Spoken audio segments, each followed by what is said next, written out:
দেখো বমি হবে। একজন শুয়ে বসে, এই যে আমার ভাইরু মুখের মধ্যে আর বলো না কি খাচ্ছে।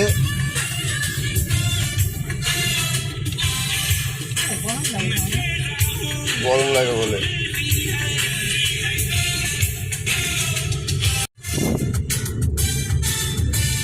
যাচ্ছি আমরা এখন দক্ষিণেশ্বরের উদ্দেশ্যে।